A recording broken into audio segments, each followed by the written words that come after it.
process that people go through. It doesn't matter how much information a person has about it, how many letters they have behind their name. It's a common human experience. And so as I began to talk to these individuals in the book, I began to hear that there was a loss of innocence. Because at 5 or 6 or 7 years of age, it's like, you mean they hate me? That person hates me simply because of the color of my skin? You got to be kidding me. Where does that come from? And so I began to chronicle the grieving process, and that's really what grabbed a hold of me. Is first the Bible. When, in fact, in the book we do an exegesis, verse by verse, word by word, line by line, on the whole topic of Isaiah chapter 18, which talks about a people from beyond the rivers of Ethiopia who are tall, smooth of skin, awesome to be feared from the beginning onward. And then to take a look at some of the other passages in Nehemiah, in other passages in Psalm 68, and it's just pretty fascinating to start putting all of this together and start dating it. You know, who was in Egypt, in Africa at that time? Who was in leadership in the various countries around the continent of Africa? But especially we're focusing on Egypt because there is such a degree of documentation. And many times when looking at ancient history and African history, it's a lot of oral tradition, a lot of meta-narratives that emerge. But when you start looking at ancient Egyptian history, there's a lot codified, a lot of pictures, a lot of images, a lot of written material, and very rich archaeological discoveries that can be put together in a timeline that is very fascinating. And because so much of the Bible is in and around Egypt, in terms of the Exodus, in terms of just so many other things that were happening, Josiah Israel being attacked when Josiah was a king, Pharaoh Necho II, and you can start looking at all these different interchanges and intersections with the Israelites and with other peoples during that period. And so it's a very fascinating, just a journey that I've taken. And so the Bible ignited it, working with professional athletes, most of African descent, ignited it on a whole nother level. And then co-writing a book. I'm sure anyone who's listening who's written a book, you have to really be careful and sensitive and cautious, because you have to identify every well from which you draw your water. And there's a bibliography, a note section, and then you have to put your name on the cover. And so that really forced me on a whole nother level to try to research and make sure that the documentation had teeth to it and was real, because so much of what happens in this realm, it's just not correct. A lot of people reach, and they reach too far, and then what happens is other people look at the research and they say, that's not true, that's not credible, and I'm going to give you a 70% discount on everything else you tell me. And so we just figured there's just so much that is credible, so much that is well documented. Why reach for anything else that is on the fringe? And let's stick with the stuff that can be corroborated by biblical and extra-biblical history. Okay. Well, that's pretty in-depth. I see all the lines are going off right now because it's good that you took an interest, and to go where usually, most so-called modern day historians within America would dare to go. Let me ask you this, Mr. Freeman. So when you quantify this, just say if a black person or a quote unquote African American, these different terms that are put on people today, which are not in the Bible, you're a studied man, a black or African American young man or woman come up to you and ask, well, who do you say we are in the Bible? If I want to find myself, first going back to the Bible, showing all the table of nations, who are we in particular? I'm speaking of the Black Americans that may come up to you. Well, I think it's important to, you got to start somewhere. Yeah. And, let's just take a look. Let's take a look at something that's completely outside of the Bible, but is corroborated by the scriptures, is mitochondrial DNA that now conclusively proves that Eve, whether it's just a biological Eve or a biblical Eve, or the two together, she had to have been African. And the reason why, just from a pure genetic standpoint, is that lighter always comes from darker, Okay. not darker from lighter.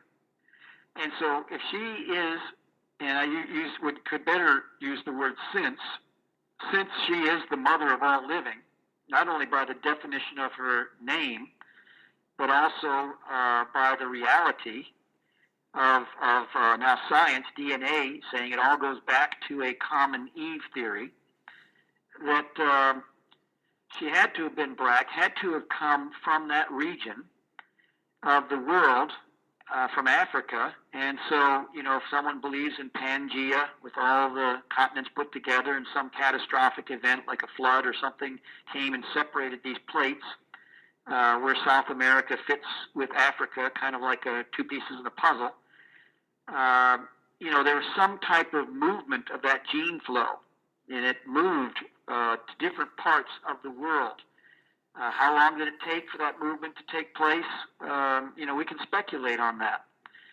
But that movement came from Africa. So we have to take a cold, hard look. You can have some skinhead who's a Nazi who says that he or she hates all black people, and you just have to say, wait a minute, if the common Eve theory is to be believed, then your ancestors way back were all black. And so, that's just viewing this from genetics. Then, and mitochondrial goes from mother to daughter, mother to daughter. And so you have father to son, father to son. There's all kinds of other things that we talk about, the Lemba people and all the rest of it from that perspective. But it is just a fascinating thing. Then you go back to Eve, you go Adam and Eve, you start moving forward to Genesis chapter 10, and you have the breakup, if you will. You have the whole concept of Ham, Shem, and Japheth, and Noah's sons, and Canaan, however one wants to pronounce it, and his name. But the whole idea of the splitting up the languages, causing these nations to move in different places, and it is very, very clear with the gene flow that Japheth moved more toward Europe, that Ham moved, his people moved, Mizraim, Cush, and Put. They all moved toward Africa, toward Libya, Put. Mizraim, literally, the name means two Egypts. And you got the upper and lower.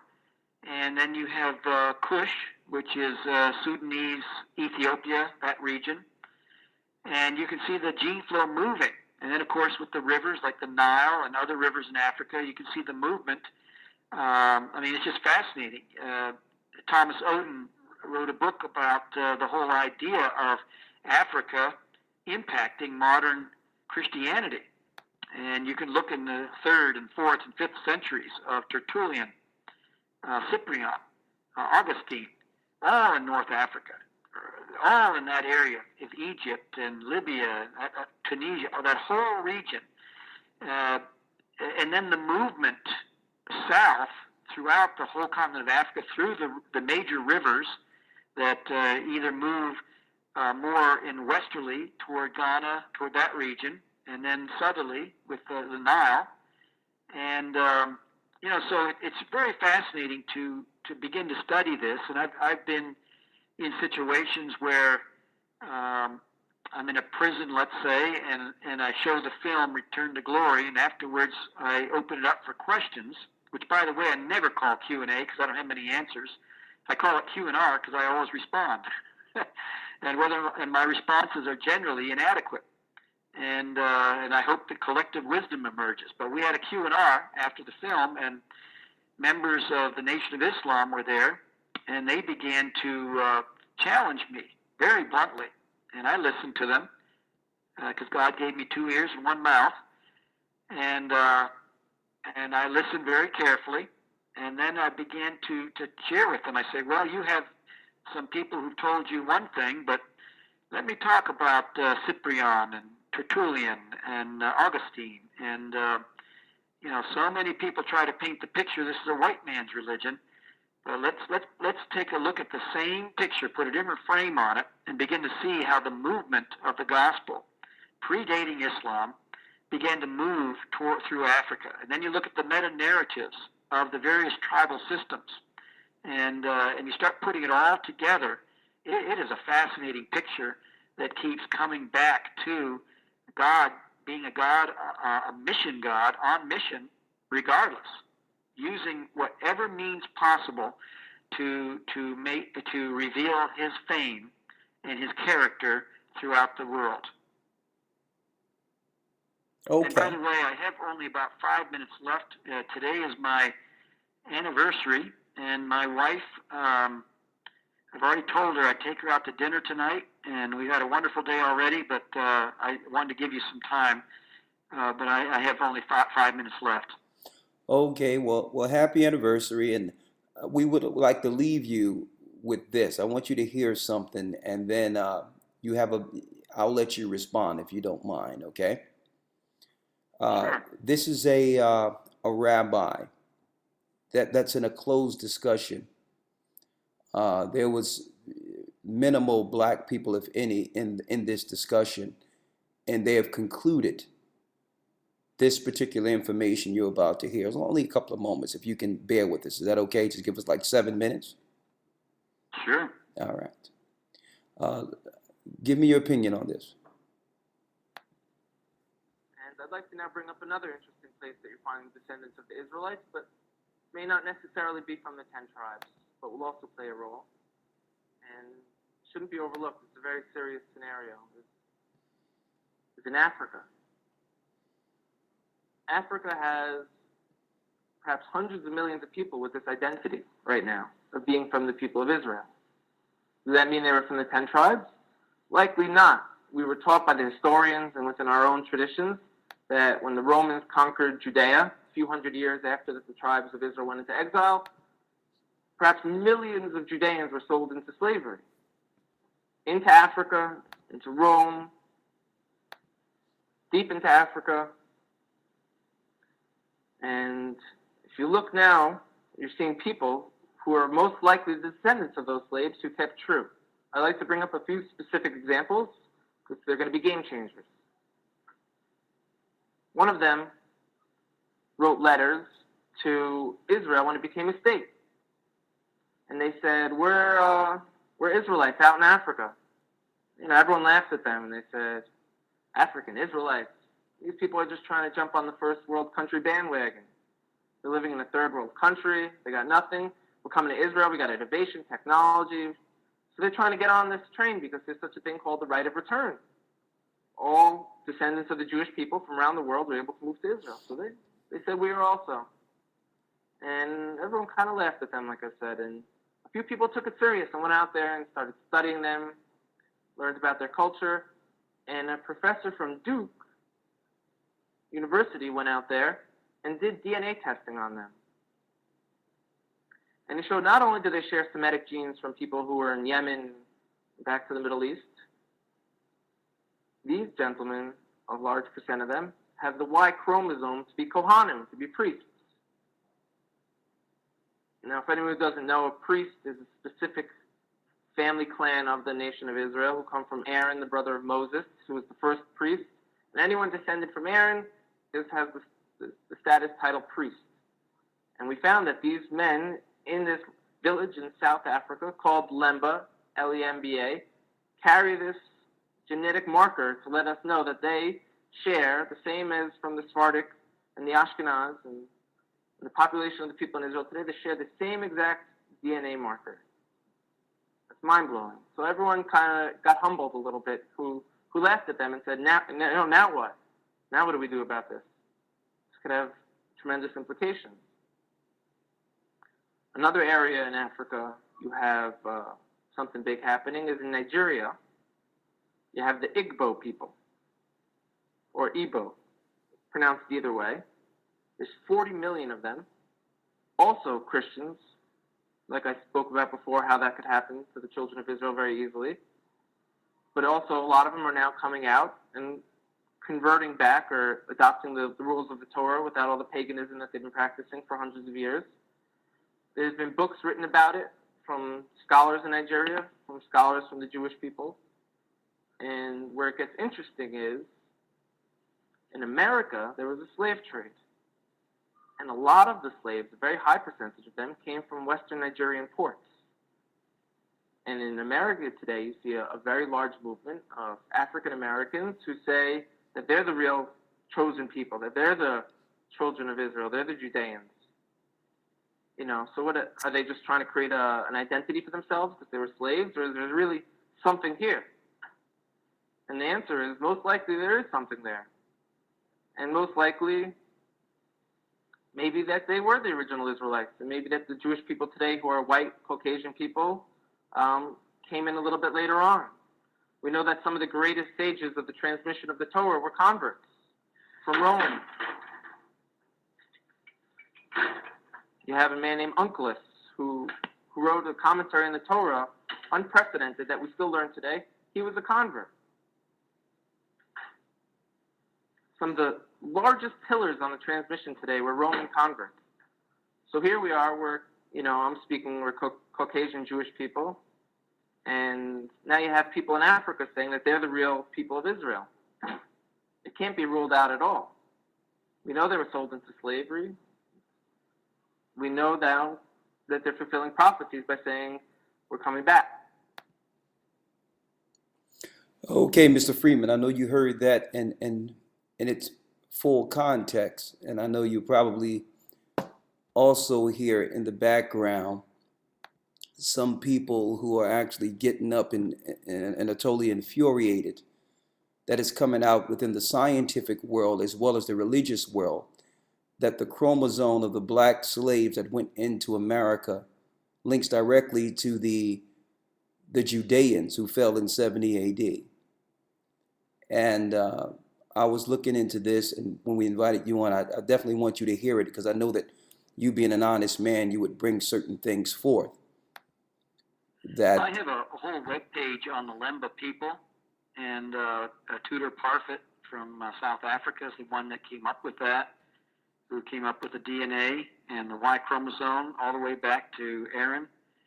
And oh yes, I know the whole story, and I'm very fascinated by it. And a lot of people rejected it, but you can't argue with DNA, right?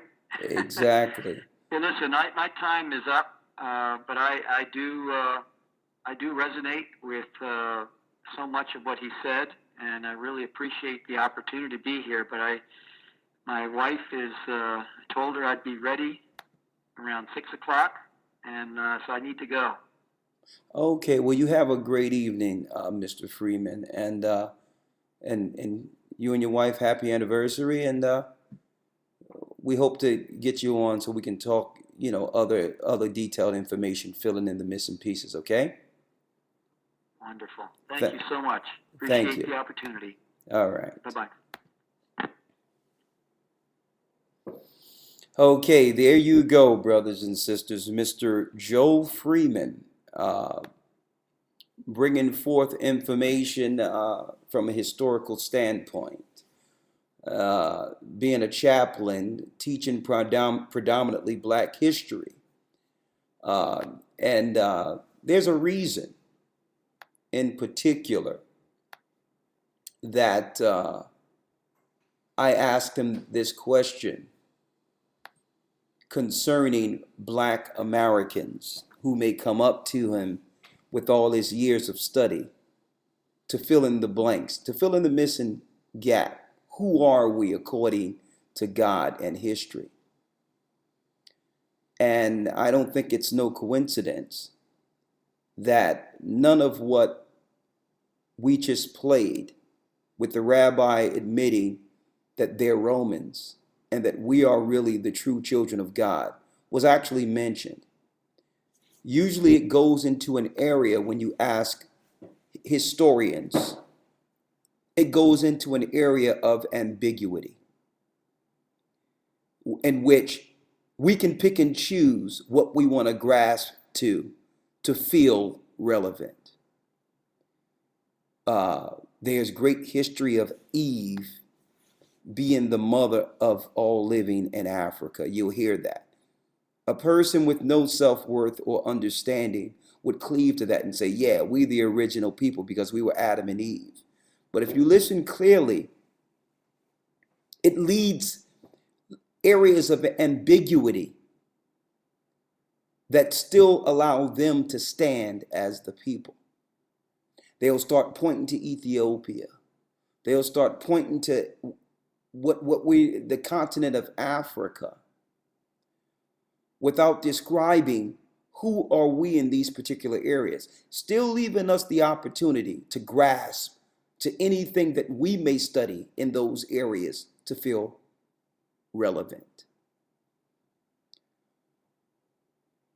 But the key thing that I want brothers and sisters to examine in this particular short interview is that it wasn't until I pulled out the information that cannot be disputed coming from their mouths that he actually agreed, which he say the science can't be agreed. I mean, you cannot disagree with the science. But shouldn't that be the first answer that comes out of your mouth when blacks ask, who are we? Why go back to Eve? Why go back to all these ambiguous areas before the flood when we know the earth was flooded, when we know that nations divided, when we know that predominantly Africa was black people, but not just Africa was black people. Ham, Shem, and Japheth were all black people. See? So why do they leave that ambiguous area? And it's almost as if you have to pull teeth to some degree to actually get them to admit that according to the science and history and the Bible, the black people who went into captivity are in fact the children of the Bible. They're the children of Israel. They're Christ. They're the disciples. They're Paul. They're Isaiah. They're Jeremiah. They're Moses. They're Aaron. They're David. They're Abraham. They're Isaac. I'll tell you why. Because it will lead to questions that this society, the powers that be, are not willing to deal with or answer. It would call into question everything we know as true. And some might ask, because this particular historian that was speaking to, I'm speaking of the clip that I've just pulled up, that was speaking in a room of predominantly Jewish people, was very uncomfortable with his presentation. He knew that he would ruffle some feathers. But some people might ask, well, he's saying that we have a close or almost identical, what you would call DNA marker to some of the Jewish people today. And you know what? He's not lying. And see, and that's the piece that no one wants to go into.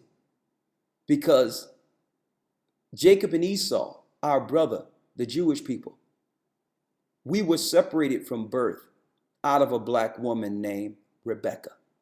So there would be traces of almost the same DNA marker DNA marker to some degree. I was mixing up a genetic or a geno connection with DNA. That's why I was just, I was conflicted there with tongue. But all in all, we would have a similar marker because Jacob and Esau came out of the same womb. When you read Genesis 25 and 21 on down, it says the first, which would be a servant, came out red all over like a hairy garment, and they called his name Esau. Esau eventually became the Greeks and Romans. They hid themselves amongst other nations after selling their birthright and losing their blessing. And because of this, they're working with the Canaanite god, who they are in league with, to have power until they're taken out of the way by the God of gods. See? So it's all coming out, and it cannot be disputed now, that when a young black person, man or woman, whether they call themselves Jamaican, African American, whatever they may call themselves, if your forefathers link directly back to the slave ships, what they're not telling you is that genetically and spiritually and prophetically, you are the children of Israel coming back from exile. That would be the correct answer if an African American was to come to him, this Chaplin, and ask the question, who am I? You're the historian expert. Tell me, who am I? He can answer in all of 5 seconds. You are the children of Israel, according to the Bible. Okay. But there's other reasons why they cannot really come out and tell the truth concerning this. Because by default, that automatically make our people the authority of the book they've been claiming the authority of, the authority over for hundreds of years. And then it will call their credibility into question. How can you teach us out of our records and expect for us to trust you? How can you now, after all these years of having this information, how can we even trust you with our book? Give us our book back. Okay, that's number one. So automatically they lose authority. Therefore, all the churches that are set up by the Romans, all the churches that are set up calling us Gentile, they must shut down and allow the true Israelites, the true people of the Bible, to stake claim to all spiritual positions of authority when it comes to the book. And that's only on the Christian side of things. What must they do on the political side of things? Is that if what this rabbi and others are saying rings true? Well, we have to look now on the political side, even though we're not looking for this, because we will be restored according to the Most High. But on the political side, we must now look at how much sympathy and support the Jewish people received, not even being the true people, strictly claiming to be the people of Israel in exile without land. And through those sentiments, they were able to gain worldwide notoriety through World War II, and claim that they now, according to the Bible, are being restored back into Israel. And through that political agenda, America and the UN and the world have colonized the Middle East. Strictly through a biblical story that now it's coming out that the people that actually set up Israel were Khazarian atheists. They didn't even believe in the Bible. They needed the world to believe that they were the people. They never believed they were the people. They always knew that they were Roman converts. So it's deeper than the Khazarian conversion of Khazar that Arthur Koestler talked about. It digs even deeper than that. There was a conversion that this Jewish historian that you've just listened to, that goes back to our fall in 70 AD, our last stand in 70 AD, that's written of and spoke of by the great historian Josephus. The war against the Jews, the war of the Jews. Well, he mentioned Onkelos. Onkelos, a Roman who actually converted into Judaism in the late first century. Right? Well, and I actually pulled Onkelos up on Wikipedia, and it says Onkelos is mentioned several times in the Talmud.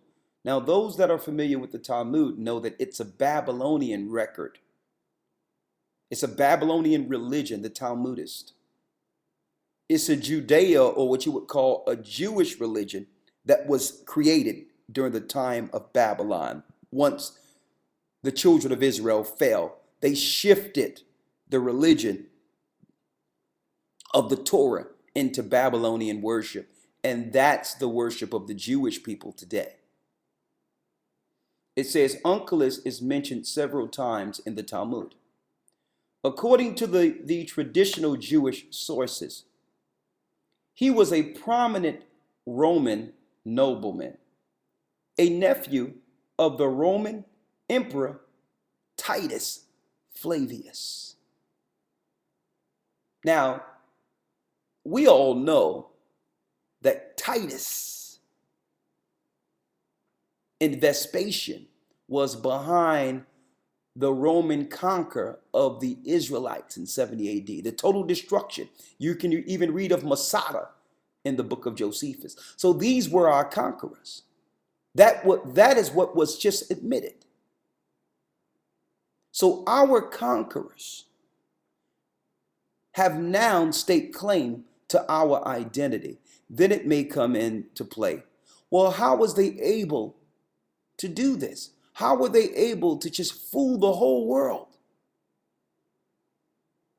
and make everyone believe that they were the people? Well, think about this, brothers and sisters. If I'm reading a conversion from the first century AD, and then after that, our homeland is destroyed in Jerusalem, we get scattered into Africa, which links directly to Revelations, where it says we fled into the wilderness from the face of the serpent in Revelations 12.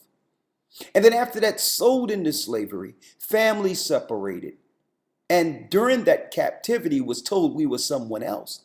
You're speaking of almost well over thousands of years, hundreds of years of them holding to our Torah while we were asleep, while we were going through the curses of Deuteronomy 28. See? So of course they was able to grab and hold a stake in Judaism or in the Torah, because it was a time where our people was going through the curses of losing everything, even our identity. See? So now when we pop up and say we're Israelites, not just according to the Bible and the curses, but also through science now, it's toppling all of everything we've learned, all the history that and you have to realize these same people are behind the educational system. And don't think that's a coincidence. This is what they've been trying to hide for hundreds and hundreds of years. So if they educate you, they can educate you away from actually what we would call self-love, self-understanding, self-empowerment. And they were looking the whole time to make sure we would never connect to the God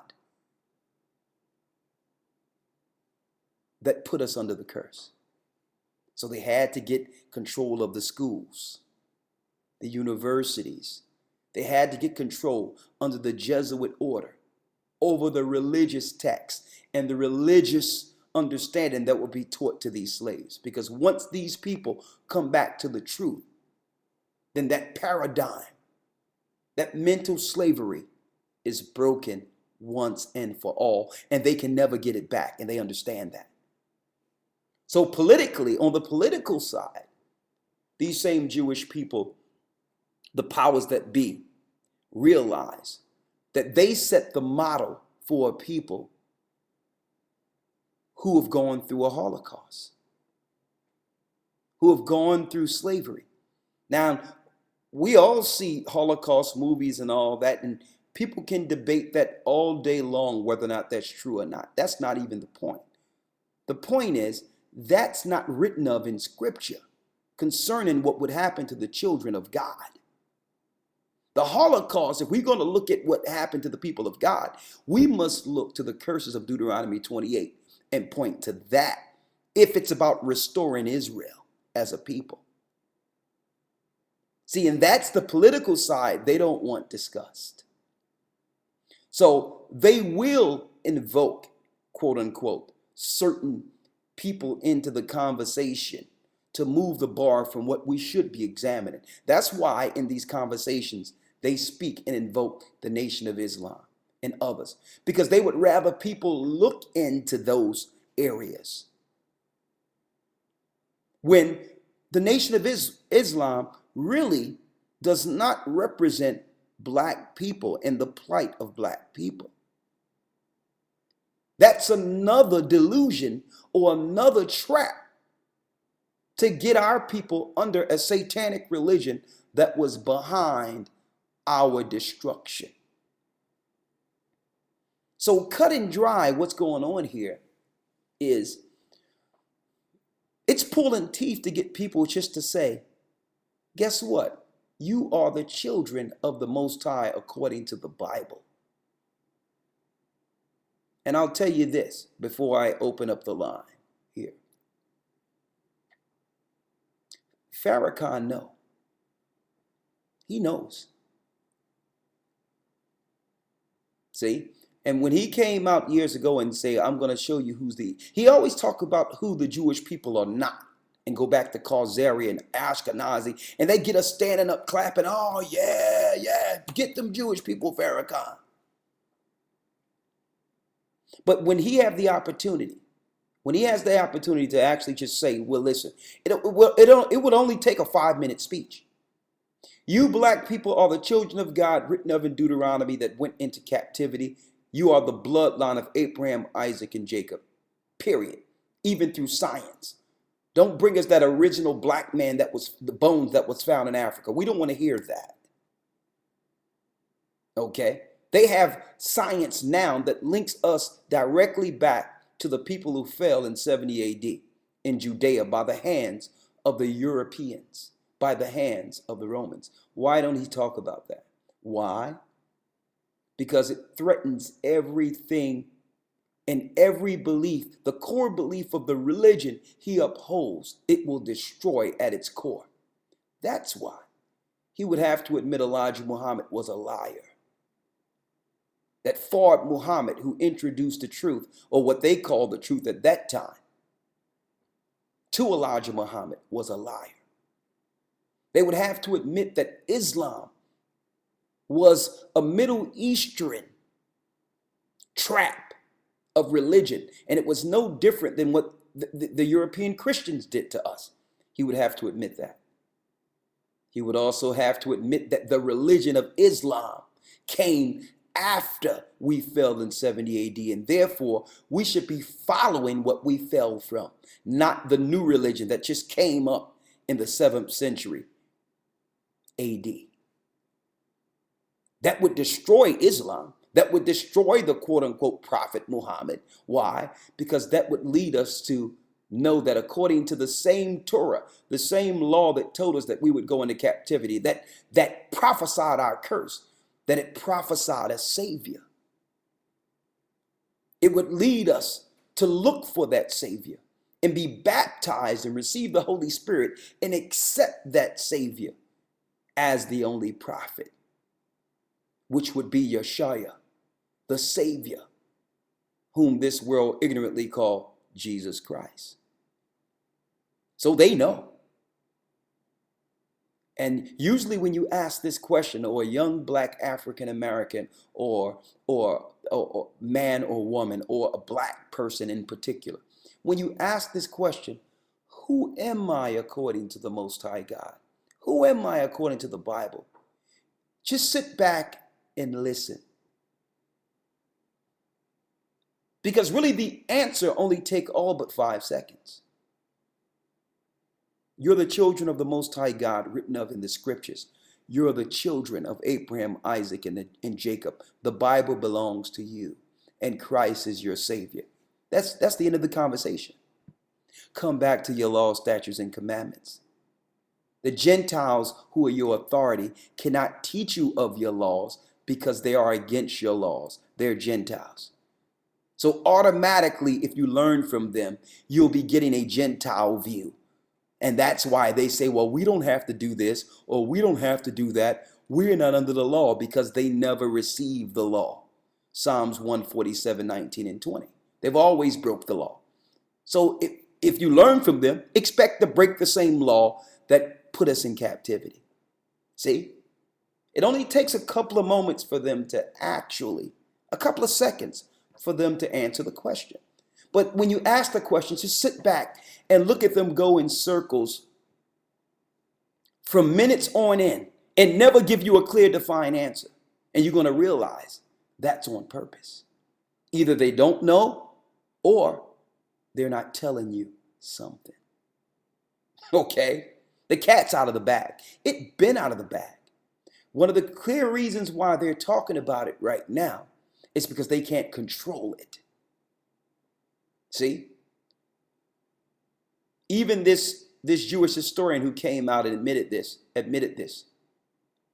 Even he said that we all know that they're waking up and finding out who they are, that we all know this is prophecy. See? They couldn't control us waking up. If it was up to them, brothers and sisters, we would stay under the Christian deception and under the Islam deception forever. See, if it was up to them, but they know they can't control this. The Most High is breaking us free. The Spirit from on high is calling Israel back. So now they're going to admit a little just to control it. See, so they can get in and say, well, I said that you were Israel. So now they can spin it. Why? Because they're losing grip. They're losing control. You're going to find out that the majority of things that are happening in this earth that you may think organically is talking about something else, is really aimed towards getting and destroying you. When I say this, when you look at the terrorist things that are going on, them trying to claim ISIS exists and all these things, it's all because of this same conversation. And them trying to stop the internet and certain information from getting through the internet, it's all because of this. They want to be able to demonize people at the very end according to religious persuasion and those with a voice to persuade others concerning the truth outside of their narrative. That's what this is all about. They can't control it. They're going to try to, but they can't. I thank the Most High, the creator of heaven and earth, for giving us the truth, because if it was up to them, we would still think that we were African Hamites with no identity and no worth. And hey, believe me, they've done a great job. Because in the meantime, while they were telling us we were someone else, they were promoting immorality all amongst us. The same people who are claiming to be God's people was promoting death, murder, drugs. Okay, you name it, sexual sins, homosexuality, all amongst us. The same people who claimed to uphold the Torah was promoting this as a weapon, knowing that these are the sins that got us in this condition in the first place. See? But if we know where Israel, if we understand where the Jews or the true Israelites, because Jews is really another term for converts. If we understand that we're the children of Abraham, Isaac, and Jacob, and we understand that the Most High chastised us for a time because we sinned against the laws of the Bible, what happens now? We mourn. We fall to our faces and we ask the Most High to forgive us. And through that forgiveness, we start looking at the laws our forefathers broke. And by doing so, the Most High now accepts us back under his grace and fight against our enemies. When you read in the Old Testament, he fought for the righteous. That's what they fear. See? It's that simple. Don't make an excuse of why you can't follow the law. Try it. Follow it. Come back to the Most High and let him protect you. Feel his power. That's what they're afraid of. And that's why they tried to push the tetragrammaton during our captivity and not give us the true name of the Most High. See? They're working. I'm speaking of these same powers, these same Romans. They're working in every area. And guess what? Guess where all this destruction is aimed towards, and this deceit is aimed towards? Us. We've always been the missing piece. So I'm glad we had Joe Freeman on with our Black History moment, filling in the missing pieces. I wonder, will they play this amongst the professors and those of high, what you would call educated ilk, doing quote unquote Black History Month in America next month? Okay. With that, we're going to open up the lines.